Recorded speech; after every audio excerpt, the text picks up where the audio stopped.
Hello, my name is Griff Vinton, and I'm here today as a representative of the Roadmap Task Force 2.0. In case you don't know about us, we've been tasked by Session to recommend improvements to our volunteer governance model, focusing on the size and structure of the session and trustees. The new board structure and implementation plan, which I'm about to share with you, is on track for a congregational vote that will take place during the annual meeting on March 3rd. Our recommendations represent the culmination of more than 3 years of work and represent many hours of discussion, debate, feedback, and refinement. Over the course of that work, we drew insights from leadership experience at Third, both among volunteers and the professional staff.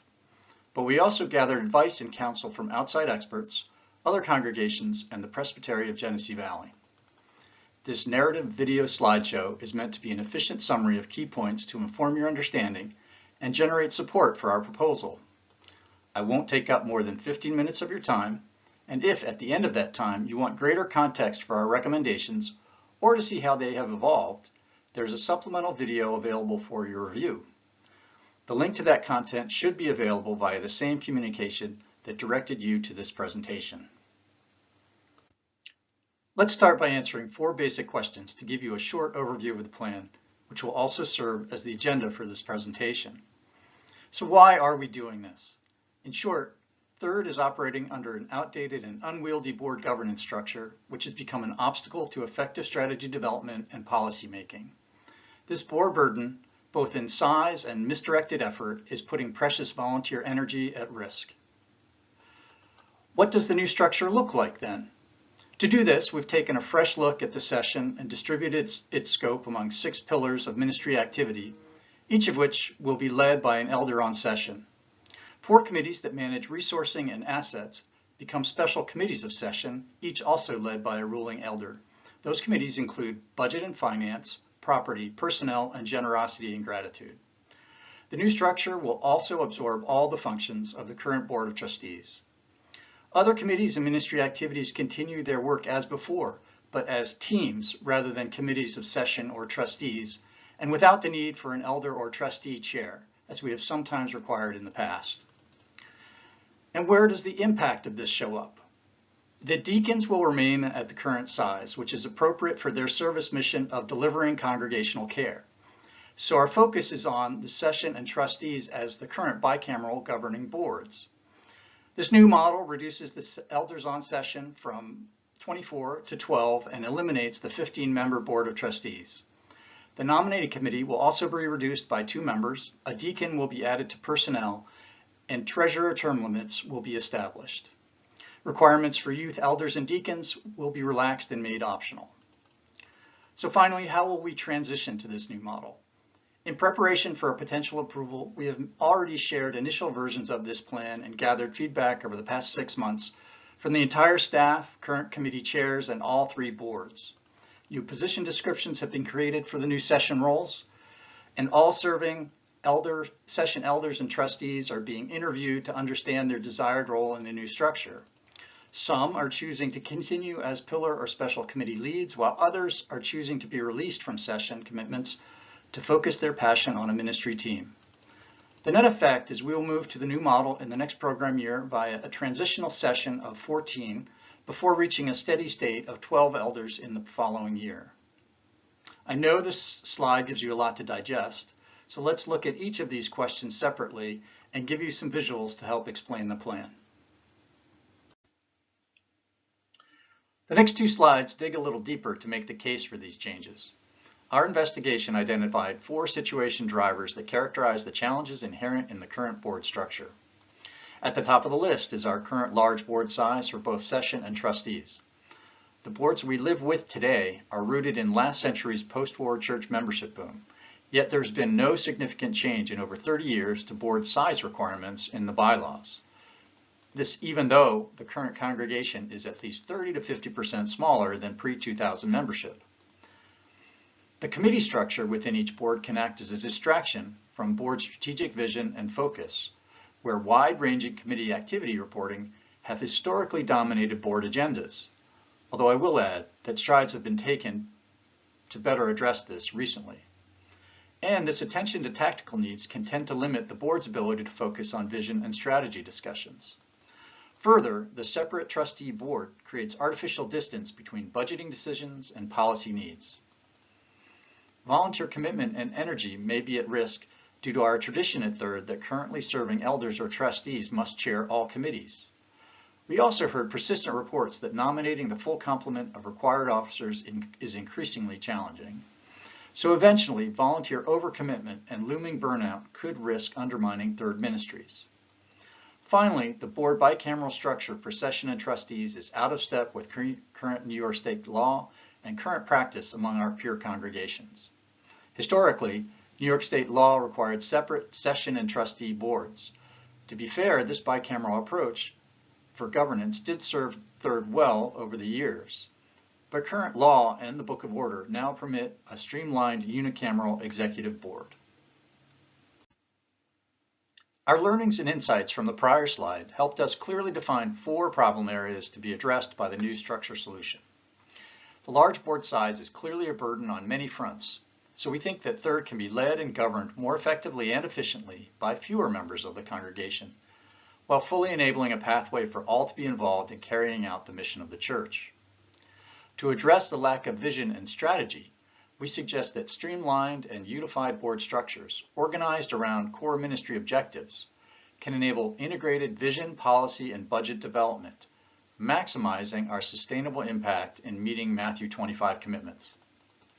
To better empower and channel precious volunteer energy, ministry leads need not be always ruling elders or trustees, but should be empowered to act independently within clear guidelines while having access to a board for decisions when needed, such as we see in the current Outreach Committee and East Avenue Grocery Run team model.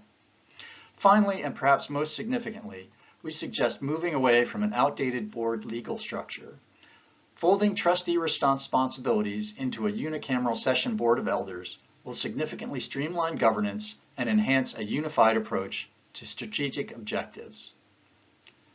Taken together, these problems and their suggested solutions represent the bar against which we'll want to judge the likely success of our proposed new structure. So here visually is what our plan proposes for a redesigned session board of elders, and more broadly for a new way of working among our many ministry teams. The 6 pillars of related ministry activity are grouped into 3 core expressions of faith, each defined by who we seek to serve.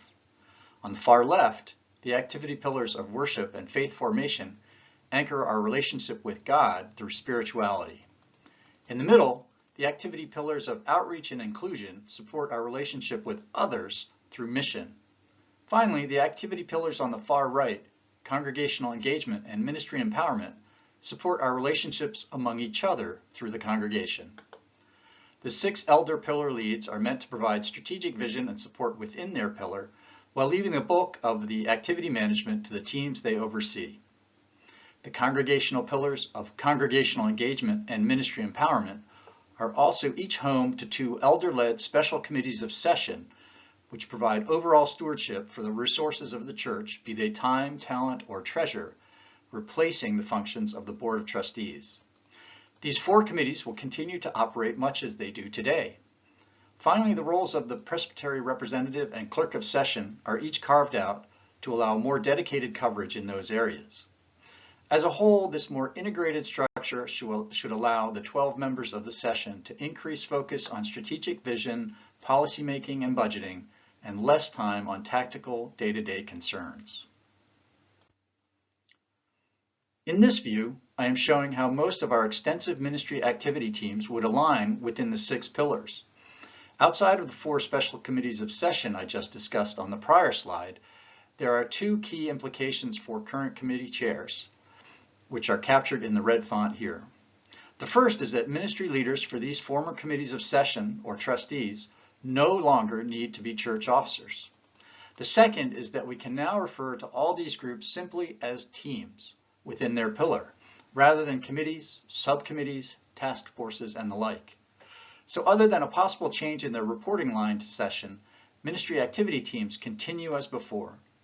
Elders in the pillar lead role may decide to participate in and lead a team, but that's not required. Please note that the team assignment and within pillars on this slide is neither comprehensive nor fixed and may evolve over time. This model helps focus the respective activities of the session and the ministry activity teams aligned to each pillar. Above the dotted line, the session is responsible for strategy, developing a unified vision, setting policies, and allocating enabling budgets.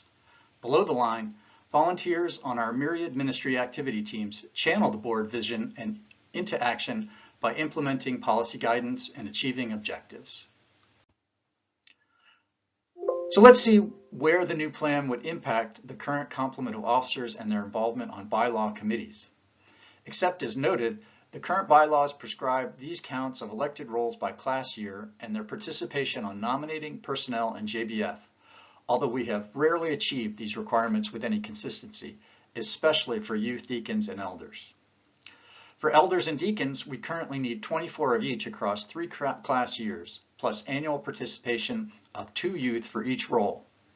The trustees need 15 officers across 3 class years, with specified participation in executive and investment committees. Nominating needs 10 and personnel needs 7 total members, each with the mix of roles shown here. Joint Budget and Finance is a composite committee also required by the bylaws, although without a required number of members.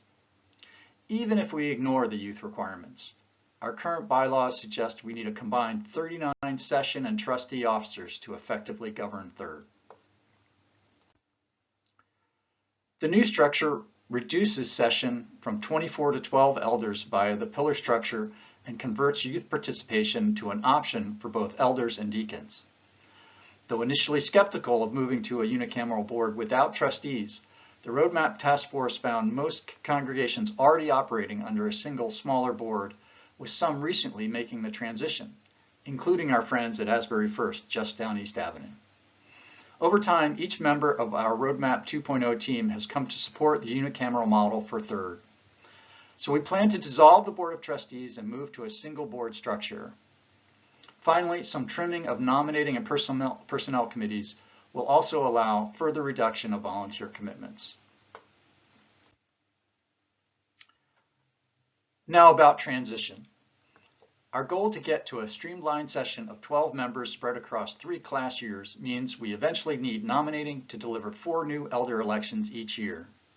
This slide assumes we move to the new structure for the upcoming 2024-2025 program year and shows elders continuing by class and their desired role on session, which are based on individual conversations to ascertain role preference in the new model among current elder and trustees. Some elders have chosen to forego their session duties to focus their energies on a specific team. So all told, there will be 14 elders on session for the first transitional year, at least, with 4 3-year elections needed in the class of 2027 and 1 2-year election needed in the class of 2026.